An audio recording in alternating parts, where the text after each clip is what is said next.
Hello, everyone, and welcome to another episode of Environmental Justice Now. My name is Leah Jones, and I am the Education Organizing Coordinator here at Virginia Interfaith Power and Light. Before we get started today, I'd like to do a brief land acknowledgement as usual. While we are on a video call and many of us are joining in from different places, we really want to remind ourselves that we gather on the unceded land of the indigenous peoples. I am joining in from so-called Richmond, Virginia, and I am currently located on the land of the Powhatan and Chickahominy peoples. If you are unsure whose land you are on and would like to find out, you can visit native-land.ca to find out. So this week, we are continuing our Juneteenth series, discussing the road to liberation and ways to fight against this historical oppression, especially as it pertains to the environment. In addition to the Juneteenth holiday this weekend, it is also Pride Month. Happy Pride, everybody! Today, we're going to go ahead and continue this discussion on the road to liberation, specifically for our LGBTQIA plus neighbors and the many intersections that exist between Pride Month, queer rights, and environmental justice. And to help us walk through that today, we have someone from our own team over at VIPL, Ren Martin, our communications coordinator here at VIPL. Thank you so much for being here today. How are you doing? I'm doing great, and thank you so much for inviting me on. I'm excited to talk about it. As somebody who identifies as a member of the queer community, as non-binary and bisexual, it's great that I can be able to talk about Pride Month with everybody. Definitely. And I'm also bisexual. Yeah, woo. So that's great. Thanks for being here today, Ren. I think we can just maybe start for people at home, maybe just starting with the story behind Pride and why we celebrate it at all. Yeah, for sure. Well, one thing that not everybody has heard, but hopefully a good deal of people have heard, is that Pride started out as a riot. It Pride was originally based off of the riots that formed from the raid on the Stonewall Hotel. And the riot came out of that whole protest of police arresting people. And the year directly after the incident, people in New York started parading in Central Park for, LGBT acceptance. And so now it's just really grown into a whole big thing. And it's a celebration of being queer and being accepted and loved for who we are. Yes, it's amazing to think of all of the hard work that's been done, and I can't imagine what went into it. So I'll take a minute to thank those who came before us doing this hard work. But I think also we should probably really touch on, why it's important specifically that people of faith, really try to make an effort to join and amplify this celebration. Could you speak to maybe why you feel like that's important? Yeah, of course. I'm also a person of faith. I grew up Catholic, and I still am heavily involved in the Catholic community and Christianity at large. And I have several friends of other different religions, and we talk about this. And uh, they are also most of my friends are queer also, and a lot of them are also religious, and it's a very interesting niche to be in because No, there that's definitely an is interesting niche. You don't come across that very often. yeah it's one thing that we all kind of share also is that there is a little bit of, or a lot for some people, a lot of trauma associated with the church or faith for people who are from the LGBTQ community. And so I think that it's important that we find those spaces in our faith communities that are accepting. And for people who do accept, queer youth and queer people, that they make that loud and proud and say, like, that they embrace people, because we really need to mend all of the hurt and the damage and the traumatic relationship that has historically been a part of faith communities with queer people. uh, and so people coming out and celebrating that and embracing that faith and queerness doesn't have to be opposed to each other. That's important. 100%. And I think, like, even on a more basic level, right, there should be a general idea across people of faith, people of good conscience, that you would want to love your neighbor, period, point blank, Yes. the beginning and end. And furthermore, also as a person of faith, we say this all the time, making an effort to protect our most vulnerable communities, and I think that the queer community is definitely a community that is vulnerable, especially considering that a lot of the times um, these are people in the queer community are also people of color, people who Mhm. are already burdened, right? So it's just like layered. So at the very most basic level, we can love our neighbors, right? As people of faith, we will hope so, at least. And like you said, trying to rebuild and mend that relationship that a lot of people have, about the church and organized religion, especially as a queer person. So um, I think now, just touching on like the piece I said about, many folks in the LGBTQ community being people of color, how do you see this connecting to environmental justice, and how do you see queer liberation as a real opportunity to free Earth of degradation? Yeah, I'd say that queer liberation is definitely an environmental justice issue. It is intrinsically interconnected with a whole bunch of other different things. And really, I guess, with dealing, people who are queer often have to deal with homophobic or transphobic people, including their own parents, and discriminatory practices. And queer people, unfortunately, have higher rates of poverty, homelessness, and incarceration.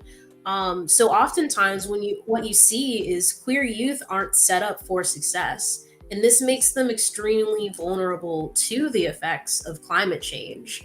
If you think about a day like today, it's 90 degrees out in Richmond, and you consider somebody who has been abandoned by their parents, they're trying to survive on their own, and maybe their utilities get shut off.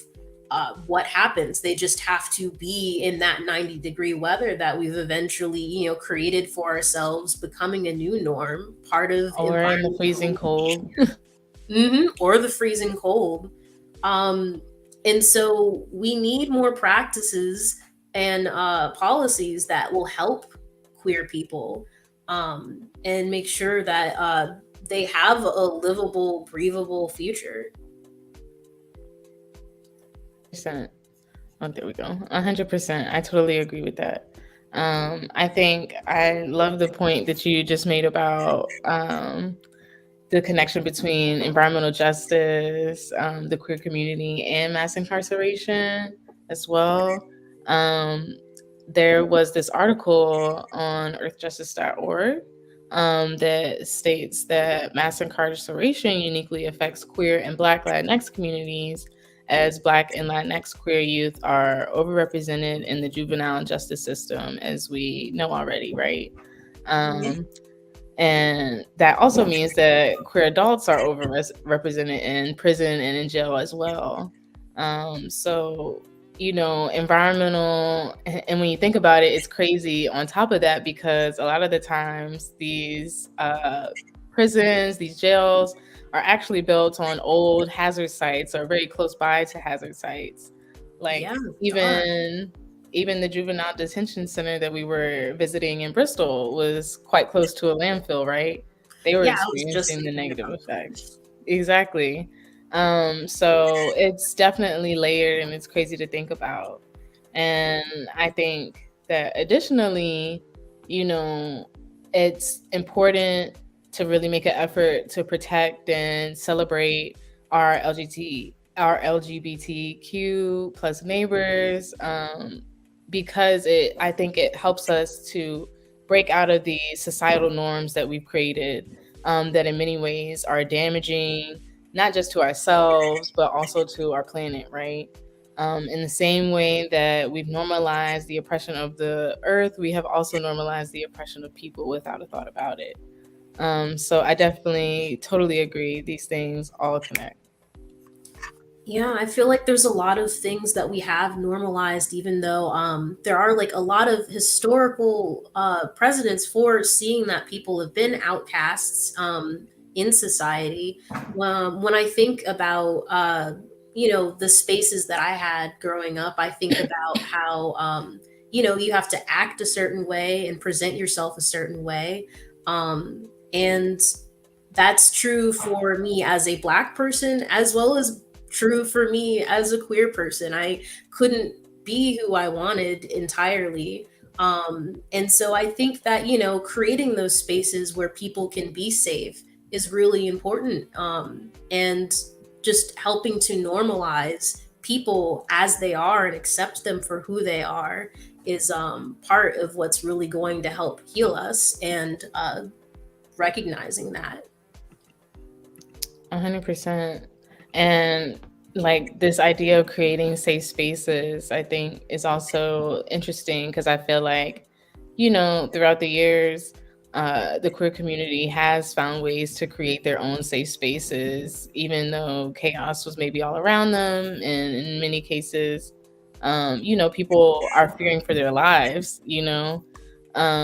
So I did find this really cool example, that helps to point out, this idea of using environment and geography to create safe spaces. This is another intersection, right? So a cool example that I found is this place called Women's Land. It was a movement that started in the 1960s, and as a part of this movement, many lesbians built small rural farming communities to escape the widespread discrimination they felt in more populated areas. And at the movement's peak in the late 1900s, nearly 150 rural lesbians, separatist communities existed across the US. So people really going out on their own and making their own space, creating the world that they wish to live in, right? Because the world that they were born into, you know, kind of pushed them away, right? Yeah. And we see that all the time today still. Homophobic comments galore, and I'm sure I can't even name the amount of bills that have gone into law, like in US Congress, that are homophobic as well, right? As of late, yeah, a lot. Which is crazy, especially during Pride Month. The disrespect. Yeah. So it's definitely like, this idea of having environment, using your environment to create a safe space, I think is really cool. And what I loved about that example too is, they just went out and farmed, went out and farmed, lived off the land, and we see another connection there, right? Um, Incredible. So now moving just like forward, thinking like back in the context of Juneteenth specifically. We know that Juneteenth was made a federal holiday just last year, and Pride Month wasn't even officially recognized that long ago either. It was during the Obama administration that it was recognized. And because of this, I guess you can start to see this kind of commercialization of queerness, I guess, and Yeah. Pride Month specifically, making it consumable, I guess, to the everyday person. And I think in a lot of ways it could be connected to maybe what we see in the environmental movement with things like greenwashing. So, what are your thoughts on these corporations getting into pride in addition to, greenwashing, those like parallels? Do you see any of those? Yeah, I definitely do. I'd say, like, positive and negatives. In one way, I guess it could be seen as a positive because, the general public is really getting more of a chance to see LGBT stuff. But at the same time, part of me just wonders, and is really sometimes it's confirmed, that companies don't really care about these issues. And as soon as June is out the window, so is all of the pride stuff, and so is all of the stuff that they do, if they do For anything Juneteenth for too, pride. if they have anything. Yes. Yeah. Yeah.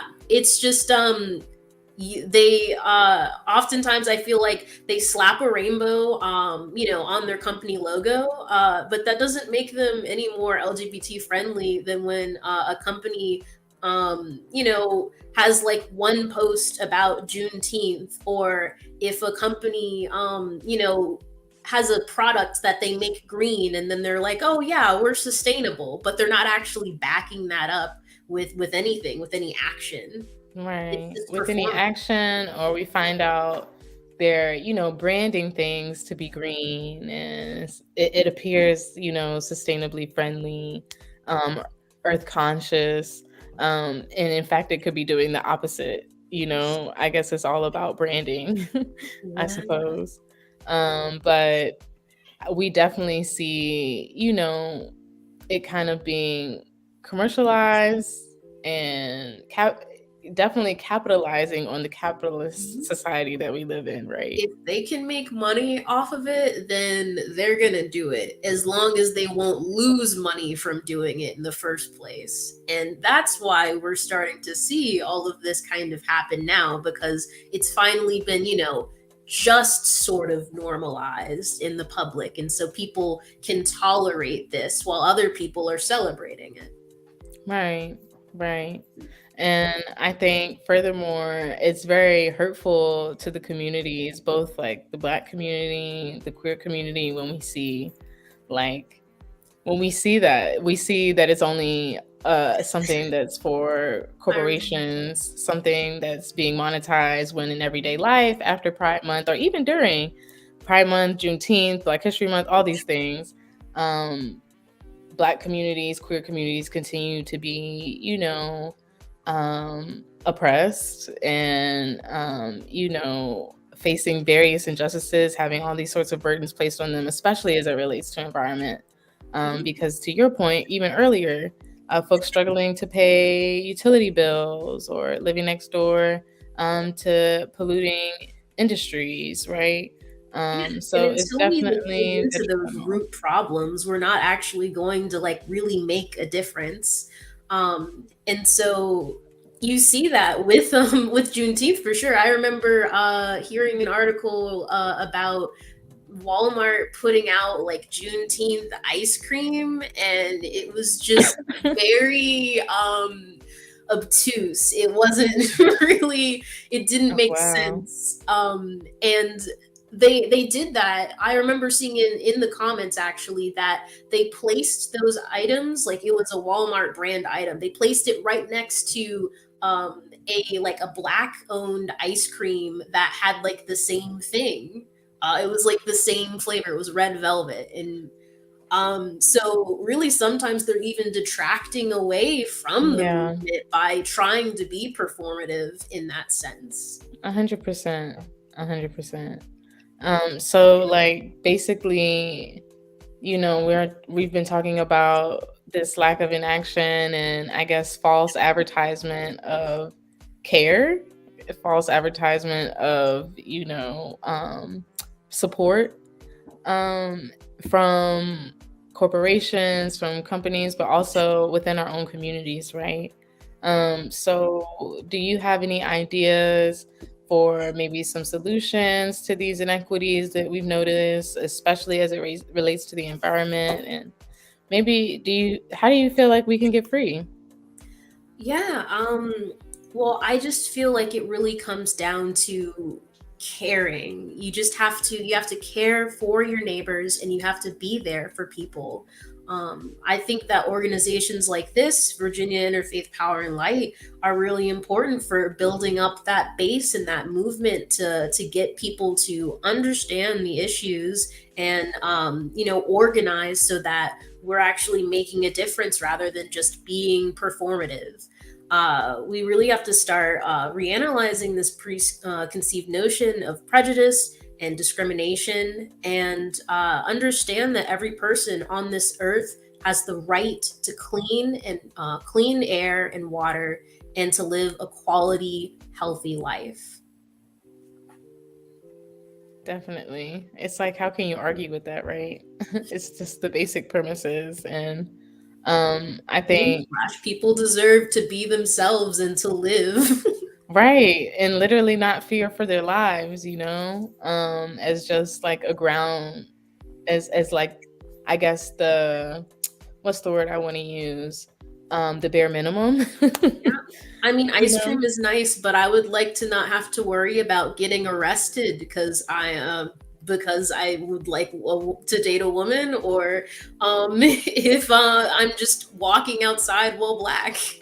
No, 100%. And we see those injustices and those discriminations, intertwined with one another, like we've been, talking about this entire time.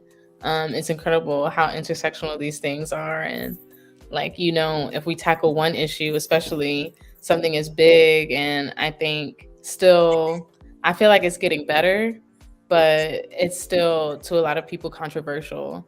And I think when we start to, really, like you said, take responsibility for our neighbors, just care, and make an effort to not hold stereotypes, but also come from a place of mutuality when you meet people.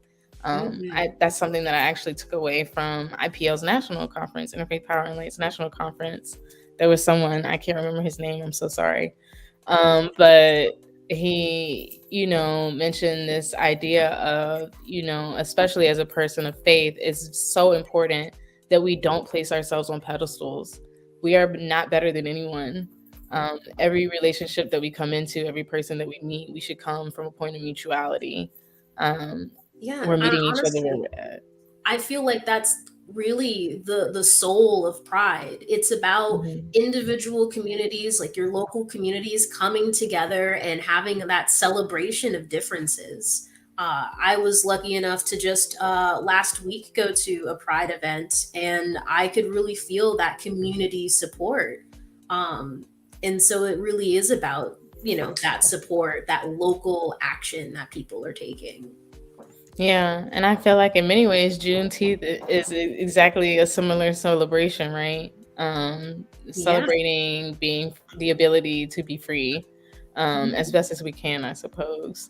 Um, but I know you mentioned a couple things already. But do you feel like there are any other ways, or any ways at all, people can get involved or be a part of working towards solutions? When we're having these tougher conversations, I feel like oftentimes Mhm. with faith communities, especially. So, what do you suggest? Yeah, I'd say if anybody is in the financial position, especially for those that are not in the queer community, I would say do your research, learn the terms that people actually are using, and donate to groups that protect and uplift queer youth, like the Trevor Project. I've seen a lot of companies actually saying that, if people are buying their Pride stuff, that they're going to donate part of the proceeds to the Trevor Project. I'm tongue tied. And so that's like a start. But if we could have more of that, and more people that realize that, it takes action, that's a big part of it. And there are many ways that you can also be an ally, as long as you remember that Pride Month isn't about you as a non queer person. It's about centering queerness and embracing, and not just tolerating, yep, like embracing those differences, accepting those differences and each other. And lastly, well, I can't speak for everybody in the queer community. I would say that it's fine for non-queer people to go to Pride celebrations as long as you are respectful and that you're there because you care about your LGBT friends and your neighbors and just people in the community because that that is a chance to learn. It's a chance to celebrate, and it's a chance to accept people for who they are. And so just getting that exposure and seeing, your local community and helping people and getting to know people and talk to people, I think that makes differences in people's lives as well. Oh yeah, 100%. I think even just showing face at all definitely makes a difference, right? Because if you're in that space, I would hope that you're coming out of a place of love, not judgment, right? To celebrate with everyone else. And that's for Pride Month and Juneteenth. And I think that maybe, we should take the same energy into loving our earth, right? We should. Um, yeah. Think about what a world that could be. And I'm hoping that maybe, as we continue to have these conversations like this, have tougher conversations with, people and communities like the faith community who have been historically, oppressive and dismissive. I think we could maybe be making some real progress because, as I said earlier, these same ideas of what we've normalized in our society, especially when we think about white supremacist ideals and the way that we try to strip the earth as in whatever way we can to make capital from it without thinking of the consequences is very much similar to what we see with the queer community and with the Black community Yeah. across all boards. People love the culture. People love They love the people love dances, they love the music, but when it yes, comes to actually getting the work done, sometimes people are like, ah. yes, So yeah, is if we're building each other up instead of tearing each other down and tearing the world down, that's what really makes the difference. And as the title of the show goes, when the earth is free, the people are free. And that means that we have to make sure that we're loving our earth and loving our neighbors and understanding that that involves embracing all of that. 100%. And I know this conversation could literally go on for a few hours, especially if we are talking about this intersection between, well, I guess the multiple intersections between Blackness, queerness, and the environment, environmental justice. We could literally be having a whole class around it, right? A whole course, college course. But I hope we were able to just scratch the surface today and start to point out some of those parallels, some of those I guess connections that may not be as clear to all of us. So hopefully we continue to make progress. And thank you again so much, Ren, for being on. I think we can go ahead and get ready to close out. Everyone at home watching, thank you so much for your participation and tuning in as usual, especially for this conversation. Happy Juneteenth, happy Pride Month. And if you would like to continue to keep up with VIPL as usual, feel free to join on to our supporters list at this link here, where you can keep up on all things VIPL and what we're working on. And we'll be back for our show next week, same time, same place, and we'll be discussing transit justice. So thank you again, Ren, and thanks Thank you. everybody at home. Bye. Bye.